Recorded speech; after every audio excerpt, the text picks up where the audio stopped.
Queridos hermanos, iniciamos la lección divina de este día, viernes 20 de octubre, viernes de la semana 28 del tiempo ordinario. Por la señal de la Santa Cruz de nuestros enemigos, líbranos, Señor Dios nuestro, en el nombre del Padre, y del Hijo, y del Espíritu Santo. Amén. Señor mío y Dios mío, creo firmemente que estás aquí, que me ves, que me oyes. Te adoro con profunda reverencia. Te pido perdón de mis pecados y gracia para hacer con fruto este tiempo de lección divina. Madre mía Inmaculada, San José, mi Padre y Señor, Ángel de mi guarda, interceded por mí. En este día viernes continuamos con la lectura de la carta del apóstol San Pablo a los Romanos. Leemos el capítulo 4, versículos 1 al 8. Hermanos, ¿qué diremos de Abraham, padre de nuestra raza? Si Abraham hubiera obtenido la justificación por sus obras, tendría de qué estar orgulloso, pero no delante de Dios. En efecto, ¿qué dice la Escritura? Abraham le creyó a Dios y eso le valió la justificación. Al que gracias a su trabajo tiene obras, no se le da su paga como un regalo, sino como algo que se le debe. En cambio, al que no tiene obras, pero cree en aquel que justifica al pecador, su fe le vale la justificación. En este sentido, también David proclama dichoso al hombre a quien Dios tiene por justo, independientemente de las obras. Dichosos aquellos cuyas maldades han sido perdonadas y cuyos pecados han sido sepultados. Dichoso el hombre a quien el Señor no le toma en cuenta el pecado. Palabra de Dios. San Pablo continúa explicando en su carta a los romanos en qué consiste el camino de la salvación, y tenemos que recordar que lo que nos ha establecido es que el camino de la salvación, el único camino de la salvación, esa obra santificadora, esa obra salvadora que ofrece Dios, viene dada justamente por el camino de la fe. No hay otro camino. No hay otro camino sino es el camino de la fe. La fe es la seguridad de conocer aquello que no podemos comprobar, aquello que no podemos ver. ¿Y por qué tenemos fe? Porque creemos en aquel que nos lo dice. Tal y como lo hacemos de modo natural a lo largo de nuestra vida con las relaciones humanas que tenemos. Nuestras relaciones interpersonales están basadas en la fe, y si nos ponemos a hacer un mínimo análisis de aquellas convicciones a través de las cuales yo muevo mi vida, voy desarrollando efectivamente mi vida, veremos que la fe es la acción natural del hombre. Sin la fe estamos hablando a nivel natural en este momento. No podríamos ni siquiera movernos, ni siquiera podríamos confiar en absolutamente nada. Caminaríamos el camino que lamentablemente muchas personas han decidido caminar y que no es otra cosa que un camino de locura. ¿Por qué digo de locura? Porque vivir una vida sin fe conduce a que tengo que poner en duda absolutamente todo. Bueno, yo puedo realizar una serie de actividades en mi vida sin tener que comprobar que son así porque lo creo, porque lo he creído y porque efectivamente van funcionando a lo largo de mi vida. Igual cuando llegamos a la fe sobrenatural, donde ¿qué tengo que hacer? Confiar en ese conocimiento que me da la fe, y al confiar voy a ir comprobando. No es que no se me va a comprobar, pero se me va a comprobar en el ejercicio de la fe. Por eso, siempre recuerda, el camino de la fe lo propone el Señor de una manera muy sencilla. Haz la prueba y entonces verás. Y entonces podrás comprobar. San Pablo, al haber establecido este principio de la fe, es decir, este principio de la obra salvadora de Dios a través de la fe, dice, no tenemos de qué gloriarnos por ser judíos. ¿Y qué diremos entonces de Abraham, padre de nuestra raza se refiere a ese Abraham, lógicamente, del cual surge todo el pueblo hebreo. Si Abraham hubiera obtenido la justificación por sus obras, ¿qué significa la justificación? El acto de justicia por el cual se me entrega aquello que había perdido. La justificación es recuperar el estado original que se perdió con el pecado. Y entonces recuperar esas dádivas naturales que Dios me había dado, pero además en la nueva alianza vienen no solo esos estados originales, sino que se nos ha aumentado la gracia en la acción del Espíritu Santo. Si Abraham hubiera obtenido la justificación por sus obras, bueno, entonces tendría de qué estar orgulloso. ¿Qué está diciendo San Pablo? Algo bellísimo.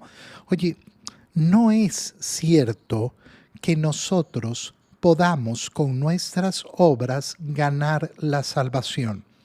Esto no existe. Yo no tengo ninguna obra por mí mismo, en mi soledad, en mi humanidad, que me conduzcan a la salvación. Es que yo me voy a autosalvar. No, no existe la autosalvación. Existe el Salvador que nos ha justificado Él y nos ha ofrecido participar de esa salvación aceptando su palabra, aceptando el camino que Él nos ha propuesto. Y entonces Abraham, si se hubiera justificado por sus obras, podría estar orgulloso, pero no delante de Dios. ¿Por qué? Porque se bastaría a sí mismo. Se autosalvó. Pero ¿qué dice la Escritura? Y nos dice San Pablo, Abraham le creyó a Dios y eso le valió la justificación. Esta palabra que parece tan chiquitita y tan insignificante es importantísima. ¿Por qué? Porque en este momento se nos acaba de describir la profundidad de lo que significa el acto de fe. El acto de fe no es creer en Dios, no es creer que Dios existe.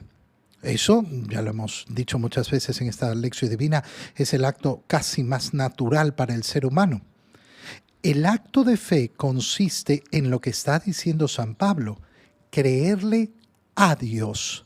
Fíjate en esa palabra, creer a Dios. ¿Por qué? Porque creer en Dios, bueno, no, yo creo que Dios existe, yo creo que Dios está conmigo, Dios es una fuerza, Dios es no sé qué, Dios es no sé cuánto. Muy bien. ¿Y qué cambia en tu vida y qué se mueve porque crees en Dios? Nada. No hay ninguna obra. Ninguna, absolutamente ninguna obra. Entonces no sirve de nada esa fe. Creerle a Dios, en cambio, ¿qué significa? Significa creer en su palabra. Si yo le creo a Dios, ¿qué es lo que voy a hacer? Voy a hacer lo que Él me dice, porque le creo a Él. Le creo a mi mamá cuando me dice que tengo que hacer esto por mi bien. Y entonces lo hago. Eso es creerle a mi mamá cuando me dice que tengo que hacer esto. Creer a Dios, no simplemente creer en Dios, creerle a Dios. Ahí es donde se empieza verdaderamente a caminar el camino de la fe. Al que, gracias a su trabajo, tiene obras, no solo se le da su paga como un regalo, sino como algo que se le debe. Y aquí San Pablo introduce otra idea que es importantísima y preciosa. Fíjate bien, ¿qué está diciendo? Hay una diferencia entre aquel que hace una obra y entonces se le debe una paga y un regalo. ¿Qué es la gracia justificadora de Dios?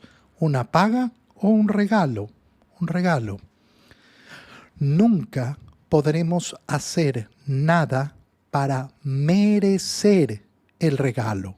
De hecho, si yo merezco, inmediatamente deja de ser regalo.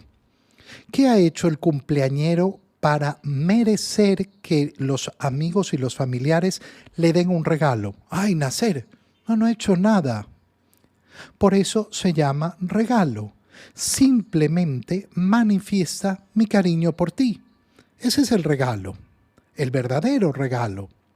En el mundo pueden existir falsos regalos, pero el verdadero regalo se da solo y exclusivamente porque el que decide darlo, lo decide. ¿Y por qué? Porque le da la gana. Dios ha decidido regalarnos la justificación que nos saca del pecado y es un regalo. Nosotros veremos qué es lo que hacemos con ese regalo y veremos si lo aceptamos y veremos si lo cuidamos y veremos si lo valoramos y atesoramos y lo hacemos crecer. Pero la iniciativa ha nacido en Él, en el regalo que ha querido darnos. Al que tiene obras, en cambio, no lo justifica entonces sus obras, pero es la fe la que va a valerle la justificación al pecador. ¿Por qué? Porque simplemente acepta con humildad, con gratitud, lo que Dios le da. Acepta que no puede autosalvarse y recibe el regalo de Dios con humildad. En el Evangelio, leemos el Evangelio de San Lucas, capítulo 12, versículos 1 al 7. En aquel tiempo, la multitud rodeaba a Jesús en tan gran número que se atropellaban unos a otros. Entonces Jesús les dijo a sus discípulos: cuídense de la levadura de los fariseos, es decir, de la hipocresía, porque no hay nada oculto que no llegue a descubrirse, ni nada secreto que no llegue a conocerse.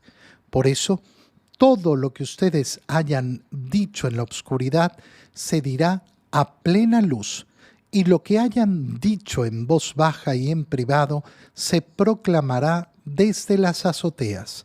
Yo les digo a ustedes, amigos míos, no teman a aquellos que matan el cuerpo y después ya no pueden hacer nada más. Les voy a decir a quién han de temer.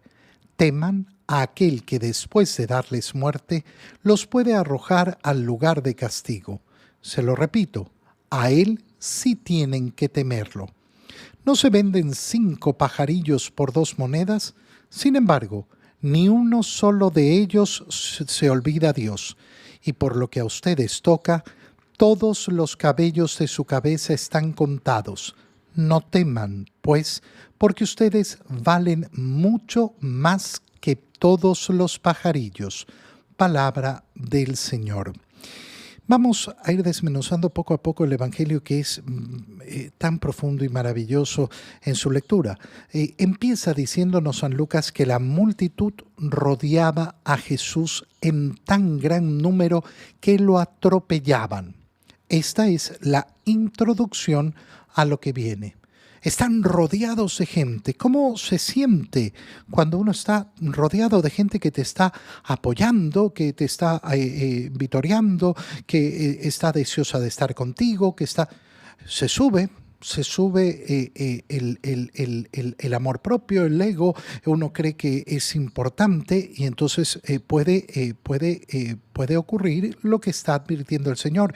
Y por eso el Señor le advierte a sus discípulos de inmediato al ver esto: cuídense de la levadura de los fariseos. ¿Qué quiere decir? De la hipocresía. ¿Qué les está advirtiendo Jesús? Miren, tengan cuidado, porque cuando ustedes ven estas muchedumbres, puede pasar cualquier cosa. Habrán personas que se acercan a buscar con verdadero corazón la palabra del Señor y el camino del Señor y quieren recibir aquello que Dios les quiere dar.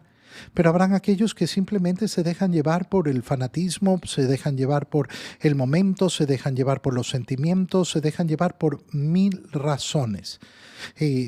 No creerse entonces el cuento de uy, mira cómo me buscan, mira cómo vienen a escucharme, vienen cómo vienen a verme. Para cada predicador del Evangelio, que debemos ser todos, cada uno de nosotros como hijos de Dios, tenemos que tener siempre esto claro, porque cuando uno predica habrán muchos que quieren escuchar. ¿Por qué? Porque gracias a Dios siempre hay sed de la palabra de Dios. Siempre, siempre hay gran sed de la palabra de Dios. Pero hay que recordar que uno es instrumento del Señor. Y entonces no dejarse llevar. Los fariseos, en cambio, se dejan llevar por la hipocresía de pretender que están haciendo la misión de Dios, pero en verdad están recibiendo los aplausos, los elogios, sintiéndose grandes. ¿Y qué es lo que dice el Señor para explicar esto? No hay nada oculto que no llegue a descubrirse. Nada secreto que no llegue a conocerse. Comienza a hablar del juicio, de ese juicio en el cual todo se conocerá. Y si yo no tenía recta intención, si yo evangelizaba, no con el deseo profundo de evangelizar, sino que yo evangelizaba con el deseo de ser apreciado por los demás, de recibir los elogios de los demás, entonces, ¿qué va a ocurrir? Que se va a conocer. Puede que en esta vida, puede que en este mundo quede en secreto. Puede que nadie sepa las intenciones de tu corazón, pero Dios las conoce y nos está diciendo que no va a quedar oculto.